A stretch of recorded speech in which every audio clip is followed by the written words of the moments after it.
സൂര്യ, സൂര്യ. Good morning അച്ഛാ. ഇന്നലെ നീ എപ്പോഴാ വന്ന് കിടന്നത്?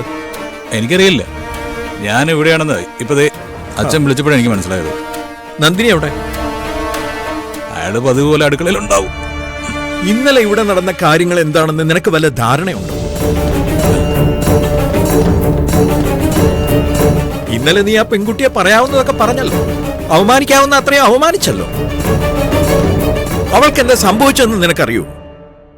എന്താ? അവൾ ഈ വീട് വിട്ടുപോയി. നേരം വെളുക്കുന്നവരെ ഞങ്ങളൊക്കെ തരികയായിരുന്നു. അവൾ എവിടെയാണെന്ന് ഇതുവരെ കണ്ടെത്തിയിട്ടില്ല. അല്ല, അതിന് ഇറങ്ങിപ്പോവാൻ മാത്രം ഞാനൊന്നും പറഞ്ഞിട്ടില്ല അച്ഛൻ. നിർത്തണ, നീ ഒന്നും പറഞ്ഞില്ല അല്ലേ? നീ കാണിച്ച ഒരു അതിക്രമത്തിന്റെ പേരില്, അവളുടെ അച്ഛന്റെ കാല് പിടിച്ച് ഞാൻ കെഞ്ചിയതിന്റെ പേരില് ഈ വീട്ടിൽ നിൽക്കുകയായിരുന്നു അവള്. കൂടെ കൂടെ ഞാൻ പറഞ്ഞതല്ലേ അല്പമൊക്കെ മനുഷ്യത്വം അവളോട് കാണിക്കണമെന്ന്. ആകെ നിന്നിൽ നിന്ന് മാത്രമാണ് അവളത് പ്രതീക്ഷിക്കുന്നതെന്ന്. എന്നിട്ട് മദ്യക്കുപ്പി കാണാത്തതിന്റെ ദേഷ്യമായിരുന്നു നിനക്ക്. അവൾ ഇവിടുന്ന് ഇറങ്ങിയിട്ടുണ്ടെങ്കിൽ അതിന്റെ കാരണം നീ തന്നെയാ. അച്ഛാ, അയാൾ എവിടെ പോവാനാ? എനിക്കറിയില്ല. മനസ്സിന് ബലമില്ലാത്തവർ ഇത്തരം ഘട്ടങ്ങളിൽ ചെയ്യുന്ന ഒരു കാര്യമുണ്ട്, ജീവൻ ഒടുക്കുക. അങ്ങനെ എന്തെങ്കിലും ചെയ്തിട്ടുണ്ടോ എന്ന് പോലെ എനിക്ക് സംശയമുണ്ട്.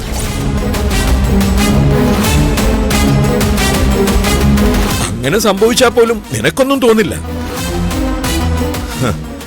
ഒരിക്കൽ കഴുത്തിലൊരു മരണക്കയറിയിട്ട് അവളെ ജീവനോടെ കൊന്നവനല്ലേ നീ?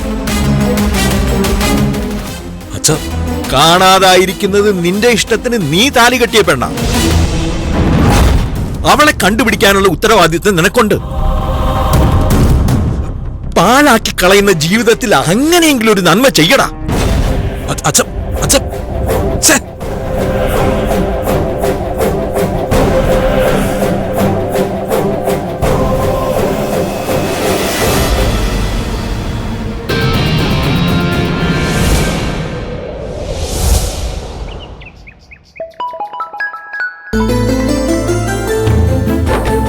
Hello, good morning. എന്താണ് ഇന്നലത്തെ കെട്ടിറങ്ങിയോ? വിവേക്, ഇന്നലെ തിരിച്ചു നിന്നിട്ട് നന്ദിനോട് ബഹളമൊന്നും ഉണ്ടാക്കില്ലല്ലോ? എടാ, അവള് വീട്ടിലില്ല. എവിടെ പോയി? ഇന്നലെ രാത്രി മുതൽ അവളെ കാണാനില്ലെന്ന്. കാണാനില്ലെന്നോ? അതെ, അവര് ഇന്നലെ എന്നോട് പറയാൻ ശ്രമിച്ചെന്നൊക്കെയാ പറയുന്നേ. പക്ഷെ എന്റെ തലയിൽ ഒന്നും കേറിയില്ല. അച്ഛനും അളിയനും നേരം വെളുക്കുന്നവരെ അവളെ തെരഞ്ഞു എന്ന് പറഞ്ഞു.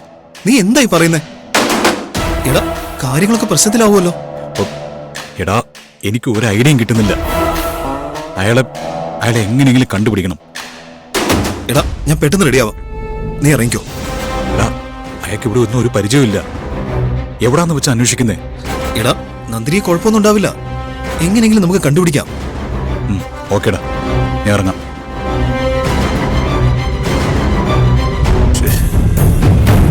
എവിടെയാന്ന് വെച്ച് കണ്ടുപിടിക്കും?